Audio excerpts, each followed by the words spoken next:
Well, you've seen many an EV on Tech Today, but what really goes in designing and building an EV, especially at MG here in London? Also, a top conversation with a top cybersecurity expert, Chris Novak. All that and a lot more as Tech Today says Namaste London. Action. Well, I've always wanted to do that on Tech Today, but this is a very special episode where I'm your host Aayush Ailawadi and I'm here in London. Now, you must have seen a bunch of EVs on the show. In fact, most recently, you saw the MG ZS EV. A lot of you all wrote into us telling us how you fancied that particular model and how it looks good in electric red. So we thought if you really like the design of that car, then maybe we should get you to the headquarters where all the design elements were put together by our next guest, Carl Gotham. Thanks so much for joining us. Thank you very much. Nice to see you. So Carl, I don't know if you caught our last episode with the MG ZS EV, and we had quite a good time with it, but something that really piqued my interest was the design. And I thought that's a great way to start this conversation with you. You know, I look at these EVs and the EV revolution that we're talking about in India and around the world, and a lot of cars seem to be looking a lot more futuristic. I don't know if it's the Elon Musk revolution around the world and what Tesla did, but even with MGs, we're seeing a certain design language. Is that well thought out? And is that something which varies from region to region, or is that something that happens here in London and then is spread across the world? Yeah, it's a very, very good question. And with ZS in particular, ZS EV, that was kind of designed as a global car for the brand. So MG's obviously on its future journey. You know, it's coming up to 100 years old, but actually as a brand, it's very much about facing the future again and moving into this kind of really exciting territory of electrification. So the design for that really was, it's a global car and it's selling really well everywhere at the moment in India and in the UK. I think this week MG India have announced 100,000 cars sales in 3 years. So it's so the brand's doing very well. And it's there to reflect this kind of transition from combustion engine into this future of electrification. You know, you set up this Site Design Center, which is essentially where all the innovation's happening here in the heart of London. And we thought we need to focus a lot more on innovation here in London. Why are so many companies, especially the ones focusing a lot more on design language in the tech world, in the auto world, really looking at London as a hub for this? Well, I mean, London's always been a very creative kind of capital of the world. It's, you know, it's where the fashion industry is very prevalent and the arts. Theatres are everywhere. There's loads of beautiful architecture and it's all very different. It's very sort of diverse. So I think being in a place like London gives the designers, myself and the design team, the kind of exposure to lots of different inputs and experiences, and it's very rich and colourful. So you know, how can that not be inspiring? Absolutely, Carl. You know, we've tried to get as much color as we could on this shoot, and even though this is a top secret location, we've tried to, you know, intersperse a few elements out here. You have a big bunch of VR offerings out here. There's a whole bunch of mock-ups. What happens here at the Site Design Studio? Yeah, well, we're an advanced design studio as part of SAIC Motors, so the parent company of MG Motor, and our remit is really sort of at the front end of the process. So we're here to sort of research and get that kind of context of global trend and what consumers are looking for in the future, and we're exploring what that future sort of design language and trends looks like for the brands that we work for. So of course MG's one of the main ones that we do work for. So in terms of MG coming up with a supercar, is that something that's in the works? Well, the model behind you, possibly the audience can see just to the right hand side of yourself, was a concept that we developed 2 years ago. It was shown last year at Shanghai Auto Show. So that's going through into production, and it will be a bit of a flagship for the future vision of the brand. You know, the sporting heritage, but with this kind of very forward-facing electric technology. Right. So we're very excited about that car. What do you really foresee in terms of the design language for these cars? Are they going to get, look, with EVs coming out there, obviously storage and luggage changes, the battery pack changes things compared to combustion engines. Yes. But this shift to EVs, Yes. how much does that change the design language of the car? Well, it changes a lot of aspects from proportion of vehicles in terms of the way they're laid out, as you've sort of mentioned, where the batteries are going, where the motors are going. We haven't got a big lump in the front of the car anymore. We've got a big engine, so that does drive a lot of proportional change. In terms of sort of brand language, obviously identity. We all identify a car brand with its face and its grille and so forth, but we don't need big grills anymore. So a lot of there's a lot of kind of exploration about how do you convey the message of a brand without a big face, So, and in terms of surface language, absolutely that is changing to a much more kind of clean aesthetic, more simplified, cleaner language to represent the clean technology, really. So, so there's lots of things happening. But one challenge that we faced, and we always face it when we have EVs on the show, and I've been trying to search all over London and see what the situation's like, is this sense of range anxiety that everyone talks about, right? In terms of how much do I need to top up or really, fill up the gas tank, so to speak, to actually last on an EV. Now, I know you understand the design and the tech space really well.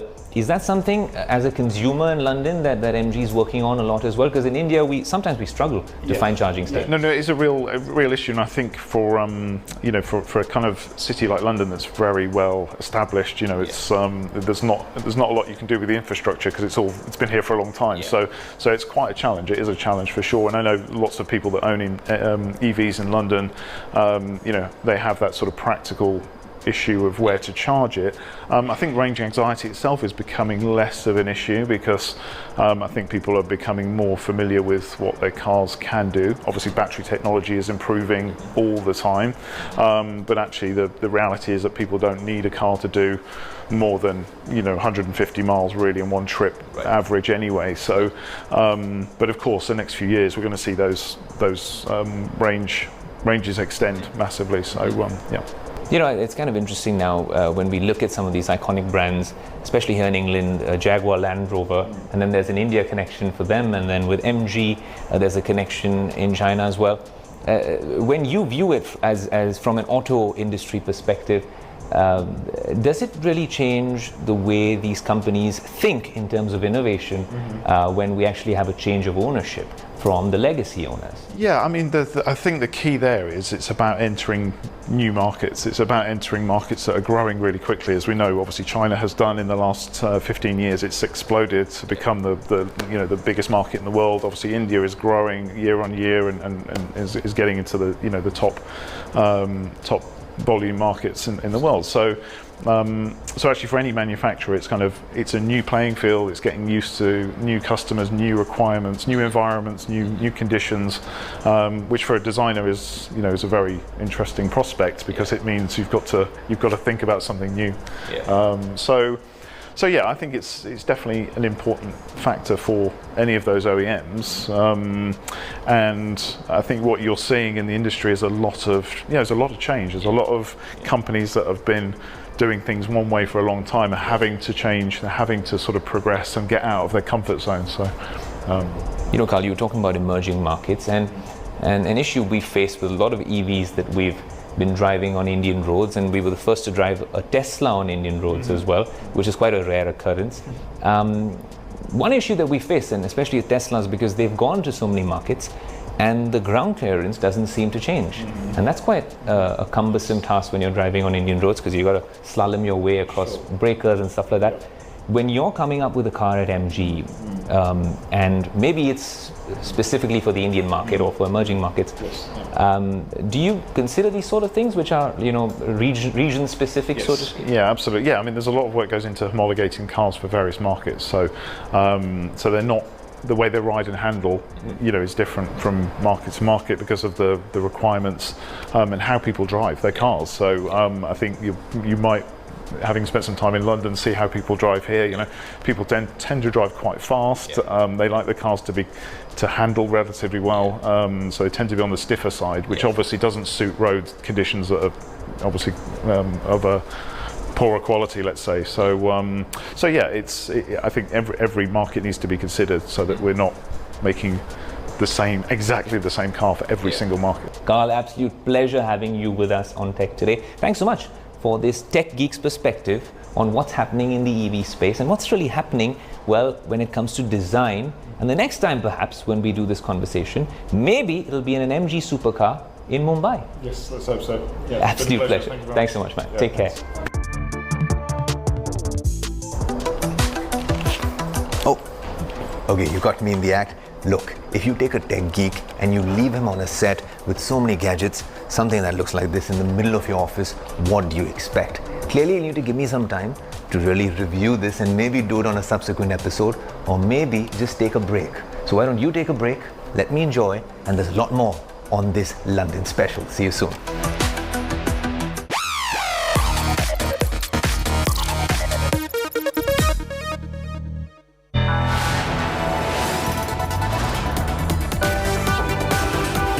You are watching India Today.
You are watching India Today.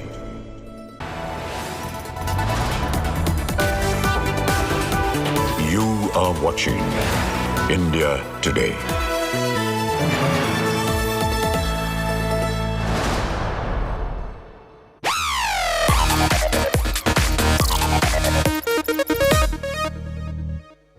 Welcome back to Tech Today, guys. I'm your host, Aayush Ailawadi, and I hope you're enjoying our special coverage here from London. Now, as soon as I get to a new city, the first thing I do as a tech geek is find fellow tech geeks. And in my search and hunt here in London, I ended up at the Verizon 5G labs and caught up with one of the world's top cybersecurity experts, Chris Novak. We spoke about cybersecurity being a borderless problem, of course, what the blockchain means, and where does India lie in the equation. Have a look.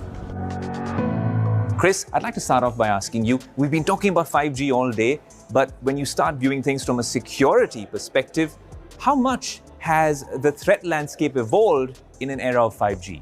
Sure, yeah. So when we look at 5G, I kind of look at it as analogous to the start of the internet, where we had all these devices that now are starting to get connected, and all of that means we need to protect it. We need to wrap cybersecurity around it in order to keep those assets, applications, and data safe. With 5G, we're now able to add more in terms of connectivity. We're able to make everything faster, but it also means we need to deploy cybersecurity to all of those new endpoints as well. So while it may present an increased challenge in terms of there's more work to be done, it also presents an increased opportunity, as it means that our security tools will be able to connect faster. We're able to connect data from further off places. So I think there's a big upside to everybody as it relates to cybersecurity and 5G. So Chris, when we're talking about 5G, that seems to be one element. The other buzzwords seem to be crypto, NFTs, the metaverse. When you look at these emerging technologies, do you see, from your experience and your lens, a larger threat, a larger cybersecurity threat?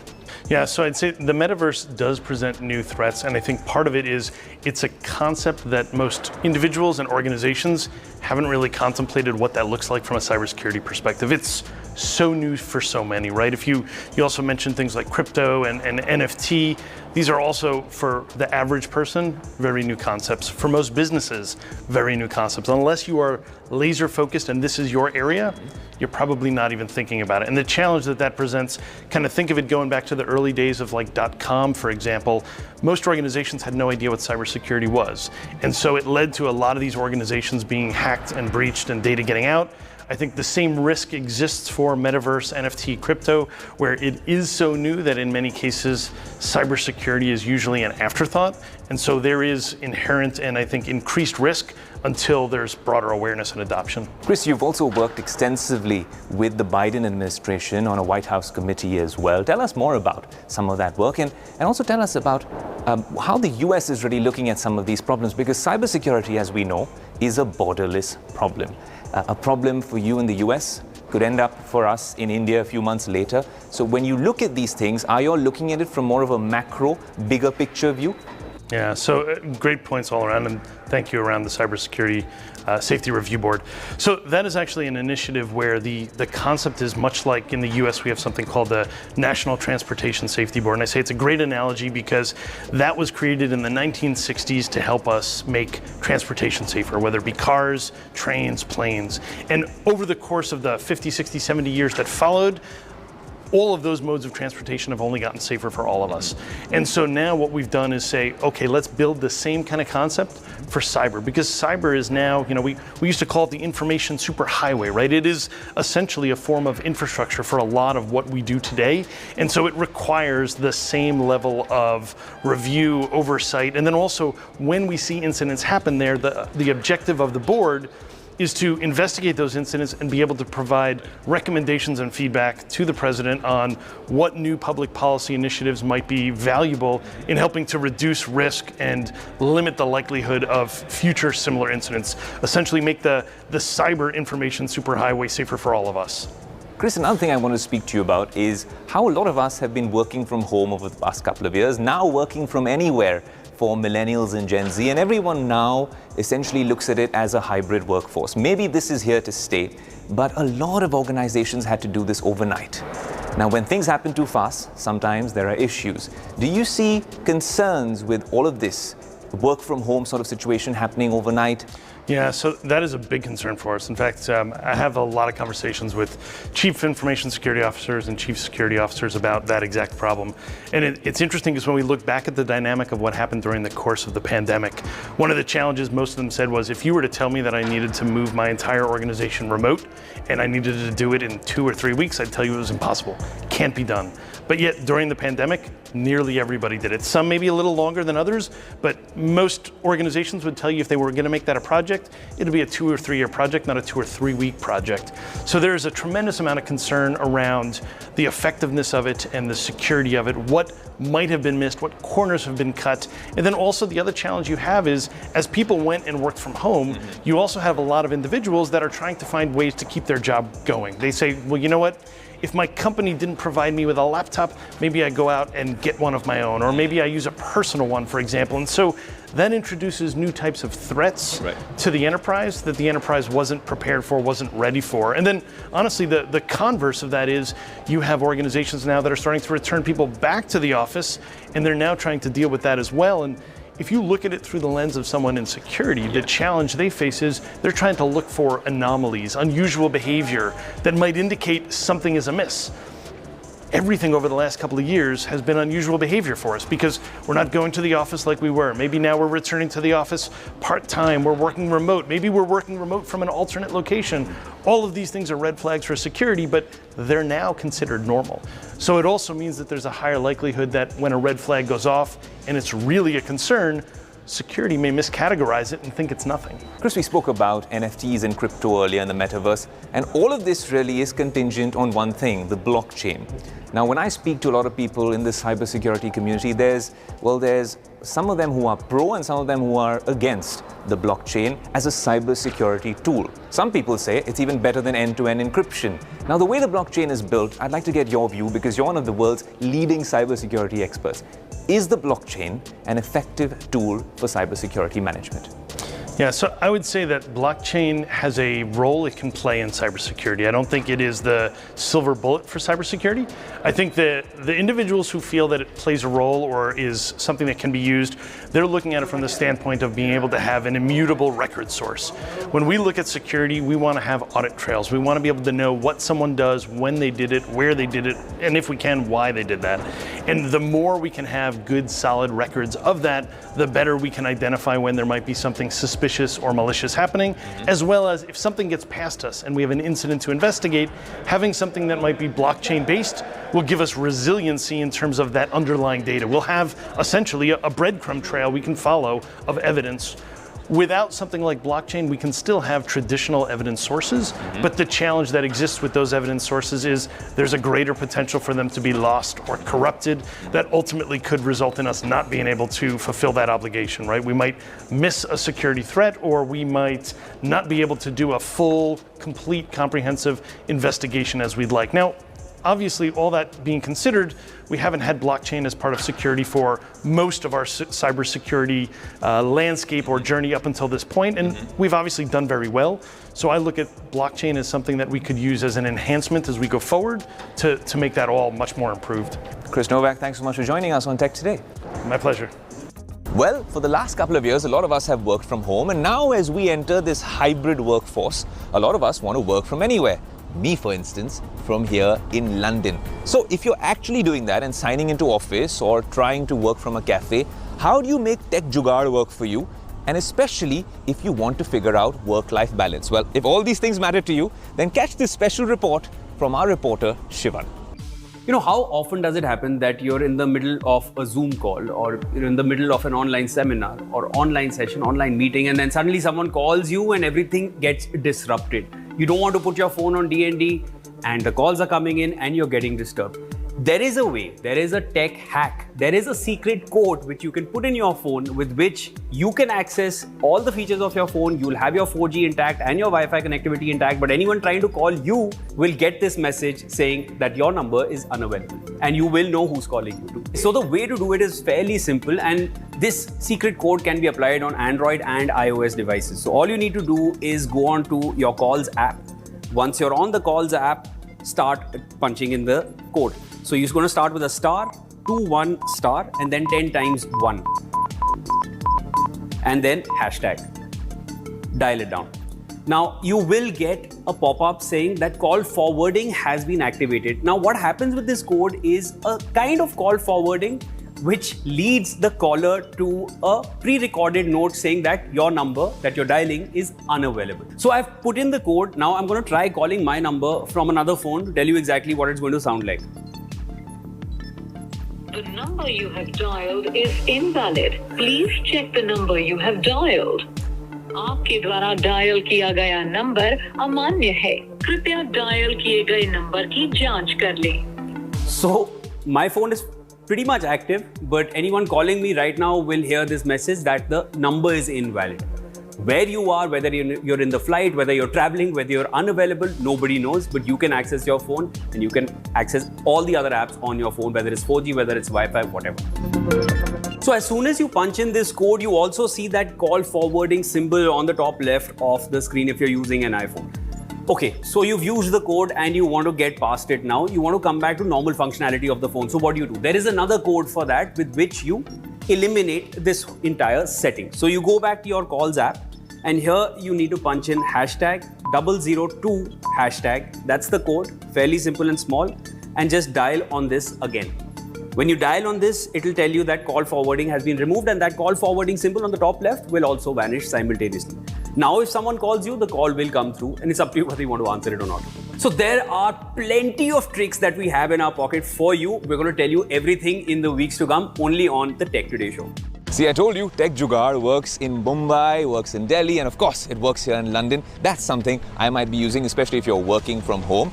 I hope you've enjoyed this show. We spoke to Chris Novak, one of the world's top cybersecurity experts. And of course, we gave you all there is from the MG London special. Well, if you've liked the show, then do write in to us and subscribe to our social media pages. Until next week, adios.